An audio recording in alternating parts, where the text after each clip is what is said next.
राज्यातील काही भागात पुढील 4 दिवस गारपिटीचा इशारा देण्यात आलाय, तर अनेक भागात वादळी पावसाची शक्यता वर्तवण्यात आली आहे। विदर्भ आणि कोकणातील काही ठिकाणी उष्णतेच्या लाटेचाही इशारा देण्यात आलाय। आज कोल्हापूर, सांगली, सोलापूर, लातूर, धाराशिव जिल्ह्यात काही ठिकाणी विजा आणि मेघगर्जनेसह गारपिटीचा इशारा देण्यात आलाय, तर पुणे जिल्ह्याचा घाटमाथा, सांगली आणि सातारा जिल्ह्यात शुक्रवारीही गारपिटीचा अंदाज देण्यात आलाय।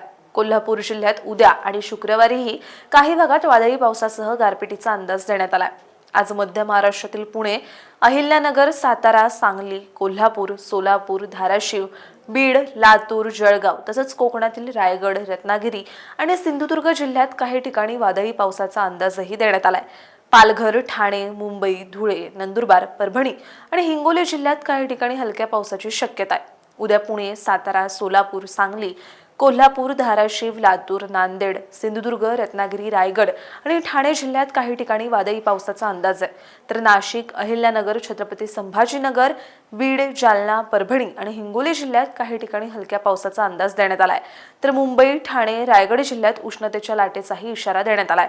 शुक्रवारी पुणे, सातारा, अहिल्यानगर, सोलापूर, सांगली, कोल्हापूर, धाराशिव, बीड, लातूर, सिंधुदुर्ग, रत्नागिरी, रायगड आणि ठाणे जिल्ह्यात काही ठिकाणी वादळी पावसाचा अंदाज आहे, तर नाशिक, नांदेड, परभणी आणि हिंगोली जिल्ह्यात काही ठिकाणी हलक्या पावसाचा अंदाज देण्यात आलाय। मुंबई आणि ठाणे जिल्ह्यात उष्ण आणि दमट हवामानाचा, तर अकोला, अमरावती आणि वर्धा जिल्ह्यात काही ठिकाणी उष्णतेच्या लाटेचा इशारा देण्यात आलाय। शनिवारी पुणे, सातारा, अहिल्यानगर, सांगली, कोल्हापूर, सिंधुदुर्ग, लातूर, नांदेड, परभणी, हिंगोली जिल्ह्यात काही ठिकाणी वादळी पावसाचा अंदाज आहे, तर सोलापूर, बीड, धाराशिव, जालना, छत्रपती संभाजीनगर, नाशिक, धुळे, रत्नागिरी, रायगड आणि ठाणे जिल्ह्यात हलक्या पावसाचा अंदाज देण्यात आलाय, तर विदर्भातील अकोला, अमरावती, नागपूर, यवतमाळ आणि गडचिरोली जिल्ह्यात काही ठिकाणी उष्णतेच्या लाटेचा इशाराही देण्यात आलाय।